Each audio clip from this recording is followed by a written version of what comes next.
Meus queridos amigos, como é que vocês estão? Tudo na paz? Nas últimas semanas, centenas de milhares de investidores vêm amargando ali uma desvalorização nos seus fundos imobiliários que teoricamente deveriam ser ativos seguros, não é mesmo? Previsíveis, com renda mensal constante. E aí o IFIX ele vinha de uma boa recuperação, só que desde agosto meio que mudou de direção. Tá? A Selic começou a cair e os fundos imobiliários parece que começaram a cair junto. Não era para ser o contrário, você vê aí muitos fundos imobiliários caindo bastante, caindo muito mais do que o IFIX, inclusive. TORD 11, 70%, VSLH 11, 63%, HCTR 11, queda de 60%, 52% no DEVA 11, 40% no XPPR 11, 25% no SARE 11. Será que investir em fundos imobiliários não é tão interessante, talvez, quanto parecia uns tempos atrás? Será que os FIIs do tipo High Yield são muito arriscados e os FIIs mais seguros do tipo High Grade, eles são até mais seguros, mas também não vence a renda fixa, não compensa, o retorno não é tão bom? Depois das últimas sinalizações do governo, o melhor mesmo é tirar o time de renda variável de campo, deixar a grana na renda fixa, esperar um pouquinho. Tem alguns fatores que a gente precisa analisar que irão te ajudar a encontrar uma resposta para isso.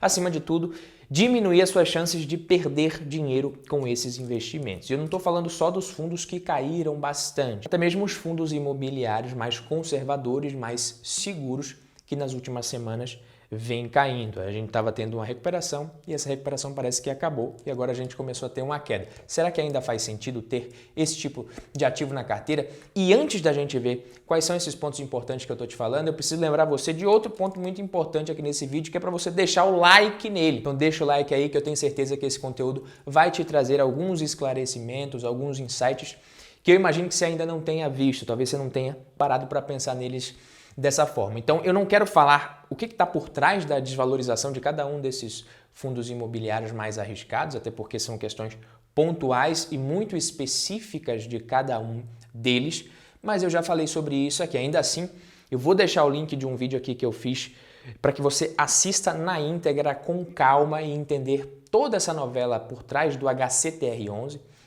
Mostro ali como é que esse problema desse fundo imobiliário também tem a ver com outros fundos imobiliários dessa lista que caíram bastante. Mas como eu disse, o nosso foco aqui é olhar para os fundos da nossa carteira, para os fundos imobiliários em geral e identificar ali se tem algum risco que você não se atentou, se ainda vale a pena você seguir focado nos aportes ou não. Então, falando de um segmento específico, por exemplo, nos últimos anos, o setor de lajes corporativas tem sido um destaque meio que negativo entre os fundos imobiliários de tijolos que vem se valorizando bem esse ano. Principalmente você pega de 2020 para cá, a vacância ela aumentou muito por conta de toda essa situação aí. Alguns fundos, como eu citei aqui, o SARE 11 e o XPPR 11, eles estão tendo um desafio muito grande para tentar controlar a vacância, que, por sinal, segue bem alta e isso joga o preço dos imóveis lá embaixo, já que eles não conseguem gerar renda. Se o imóvel não está conseguindo gerar renda, ele vale menos. Isso é bem lógico da gente entender. Já no caso dos 4 FIIs de recebíveis que eu citei, não vou entrar muito a fundo, mas as coincidências elas são ainda maiores. Só para você ter uma noção, uma dessas coincidências é o fato de todos eles estarem posicionados em CRIs dos mesmos projetos que acabaram fracassando, como foi o circuito de compras da Feira da Madrugada e o Gramado Parques. Isso é uma coincidência. E alguns desses CRIs, também que não deram certo, possuem algo em comum, que é a exposição a imóveis ligados ao turismo de multipropriedade. Eu não sei se você já ouviu falar em multipropriedade, mas é aquele modelo de negócio em que um imóvel, no geral, basicamente um apartamento, ele é dividido em várias frações e o proprietário ele pode usá-lo por um tempo proporcional à quantidade de frações que ele possui. Não tem nada de errado com isso daqui, não existe nada de errado com esse modelo. Ele ficou muito popular, tem pouco tempo e tem vantagens e desvantagens, Cada investidor tem que ponderar se vale a pena ou não. Na minha opinião, não tem muita vantagem. Na minha opinião, não vale a pena. Eu jamais compraria uma fração de um imóvel nessas condições que eu vi muita gente oferecendo. Mas muitas pessoas compram essas frações de multipropriedade na emoção do momento, já que você pega ali os vendedores fazem esses plantões de venda em lugares turísticos, geralmente a pessoa está viajando, está mais emocionada, está se empolgando, ali acaba se empolgando, olha para o valor da parcela, não faz muita conta no momento, vai lá e compra. Só que, pelo visto, depois acaba fazendo umas contas, tanto que a inadimplência em projetos desse tipo está muito alta, as construtoras estão tendo problemas, não estão conseguindo avançar com as obras e isso está acontecendo em muitos empreendimentos desse tipo no Brasil inteiro, tá? E não só em locais turísticos. Esse tipo de investimento em imóveis, no tipo de multipropriedade, isso está dando problema em várias outras regiões do país. E como as parcelas dos compradores não estão sendo pagas, as construtoras também não estão pagando os CRIs como deveriam. Então é um efeito dominó de problemas, que é uma característica do mercado imobiliário. Quando as coisas dão errado, o sistema todo acaba sendo impactado, acaba sofrendo com isso. As gestoras desses fundos sabiam, ou pelo menos deveriam saber, deveriam ter a obrigação, têm a obrigação de saber que isso poderia acontecer, como de fato está acontecendo, só que muitas delas não apenas ignoraram esse risco, como fizeram questão também de investir muito nesse tipo de ativo, ficaram muito concentrados, isso está dando problema. Por isso, com relação aos fundos que estão sofrendo muito com vacância e inadimplência, a lição que fica para o investidor é ter muito cuidado com esse setor ou setores em que os fundos estão alocados. Então, se você possui algum FII e está passando por grandes dificuldades agora, tente entender as causas ali, ver se a sua carteira está realmente sofrendo como um todo, se você errou na diversificação realmente, aí o erro já é seu, não é problema da classe de ativo. A classe de ativo fundos imobiliários não é ruim, se o erro foi seu de não diversificar, de se arriscar demais. Você pega o PVBI11, por exemplo, é um fundo 100% do segmento de lajes corporativas e está com uma alta acumulada de 15% em 2023. KNRI11 tem por volta de metade do patrimônio em lajes também com alta de cerca de 15% no ano.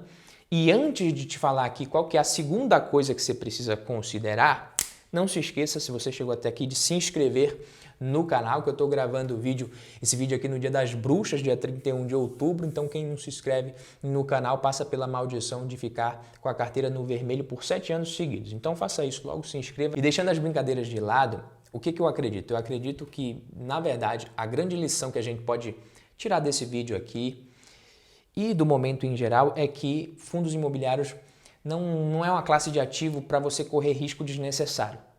E nenhum fundo é maior do que a classe de ativos inteira. Não existe o melhor fundo imobiliário. Se você está procurando por ele, pode desistir. Muita gente ainda faz uma confusão com relação a risco e retorno, porque acredita naquele ditado de que quanto maior o risco, maior a recompensa, o retorno, ou melhor, quanto maior o retorno, melhor. Então muita gente se ferrou nessas análises aí somente com base no dividend yield e acabou escolhendo fundos imobiliários ruins e agora estão colhendo os frutos dessas escolhas. No meu caso, a parcela mais arriscada da carteira eu deixo na conta das ações mesmo. Fundos imobiliários é um ativo ali para você ter certo nível de paz, de renda mensal entrando na conta. Então o IFIX ele está em alta de 10% esse ano. Não tem por que a gente quebrar a cabeça com fundos imobiliários muito arriscados que nunca terão o potencial de retorno de uma boa empresa. É claro, o IFIX também vem caindo nessas últimas semanas. A gente vai falar sobre isso também. Tem vários fundos de papel nesse mercado que investem de forma conservadora também. Então, para você tirar da cabeça também essa ideia de que CRIs, fundos de papel são muito mais arriscados.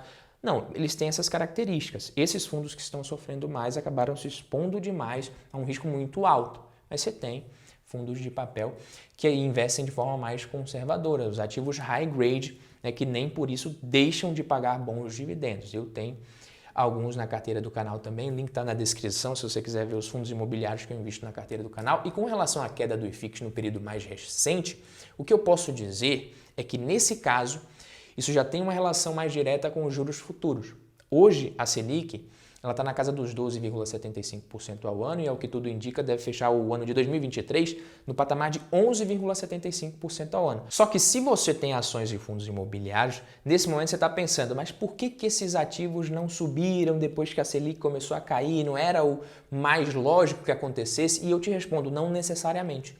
Se você já entende o que é a taxa Selic, como ela funciona ali, muito bem, mas é importante você entender como o mercado reage aos juros futuros. Esse é o ponto na Bolsa de Valores.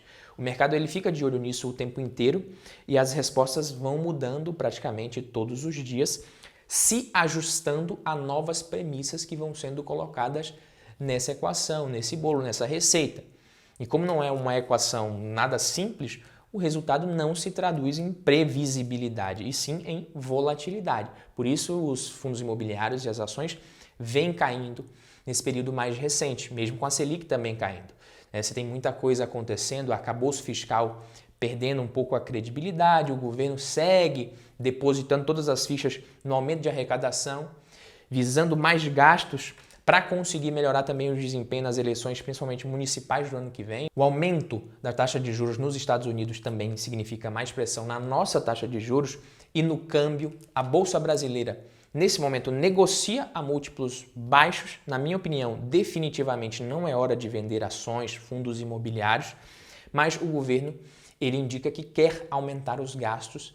Como eu falei, ano que vem a gente tem eleições e todas as soluções propostas dependem de um aumento de impostos, de um crescimento na receita, que pode não vir, como já está acontecendo, não está vindo, e corte de gastos parece não ser uma das opções. Ou seja, esse ciclo de queda da taxa de juros pode ser muito menor do que gostaríamos e esperávamos, e a Bolsa pode ficar nesta lenga-lenga por mais tempo, meus queridos. Então amanhã eu vou falar muito mais sobre isso num vídeo específico aqui no canal, então já deixa o like e se inscreve aí para você não perder. Com relação aos aportes, nesse cenário eu não deixaria de aportar, eu acho que o investidor deveria aproveitar esse momento mais para entender a dinâmica das classes de ativos, sentindo na pele os efeitos de todos esses fatores que a gente viu aqui para definir melhor qual que é a exposição que pretende ter daqui para frente em ações, em fundos imobiliários.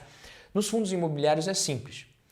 O yield ele exige um prêmio com relação à renda fixa indexada à inflação, principalmente se a gente está falando aqui de fundos de tijolo. Então, esses fundos eles vão se valorizar à medida que as taxas de juros caírem realmente de forma mais consistente e sustentável. Você pega, por exemplo, BTLG11 hoje paga mais ou menos 9% de dividendos e o Tesouro IPCA+, para 2035, está pagando IPCA+, 5,8%. Então, esse é o prêmio. Esse prêmio, ele sempre existe, que é a diferença entre o que você recebe num fundo imobiliário como esse e o que o título do Tesouro Direto indexado à inflação está pagando. Mas o que o BTLG11 paga hoje, se você for ver na verdade, é 76 centavos por cota, está pagando. É difícil que a gente tenha uma redução nesses dividendos por cota. Pode acontecer? Pode, mas não é o mais esperado.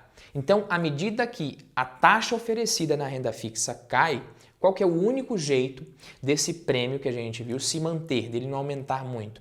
Se a cota se valorizar, porque aí o yield ele vai diminuir também. Então, os investidores eles vão aceitando pagar mais caro nos fundos imobiliários à medida que a taxa de juros, as expectativas com relação à taxa de juros mais longas vão diminuindo. Só que isso acontece em janelas maiores, em paralelo também ao crescimento dos dividendos por cota, que depende dos reajustes nos contratos de aluguel desses fundos.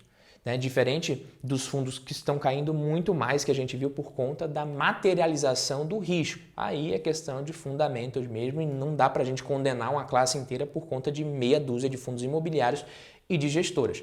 Por isso, aqui no Brasil, eu iria de fundos imobiliários do tipo high grade, dando preferência até aos fundos de tijolo. Para quem tem perfil e um prazo maior, pode esperar ali 3, 4 anos fazendo seus aportes, eu seguiria investindo em bons fundos imobiliários sem problema nenhum. Hora de você buscar também talvez ações mais defensivas, então bancos, empresas do setor elétrico, seguradoras, empresas mais sólidas. Se você está começando, eu não iria de jeito nenhum no varejo, por exemplo. Esse setor deve seguir sofrendo, muitas empresas vão se ferrar feio. Na renda fixa, minha preferência é sempre pela renda fixa pós-fixada com liquidez, serve também de reserva de oportunidade, ajusta o nível de risco da carteira. Não sou muito fã de investir para ganhar com a marcação a mercado em títulos de renda fixa. Tem gente que gosta, beleza. Na minha opinião, isso acontece naturalmente também nos fundos imobiliários, nas ações pagadoras de dividendos. E diversificar em ativos internacionais também segue sendo bem necessário. Mas, na minha opinião, não perdeu o sentido investir em fundos imobiliários. Continua sendo uma opção interessante, tanto os fundos imobiliários quanto as ações pagadoras de dividendos nesse momento de incertezas. Lembrando que incerteza a gente sempre vai ter na Bolsa de Valores, não importa o momento que a gente estiver falando. Beleza, meus queridos amigos? Fico por aqui, vejo você no próximo vídeo. Tamo junto! Se você ficou até aqui, digita aqui embaixo, comenta aqui embaixo que eu quero ver. Hashtag um rico a mais no mundo. Faz tempo que eu não peço para vocês comentarem essa hashtag aqui no canal. Um abraço, até o próximo vídeo. Tamo junto!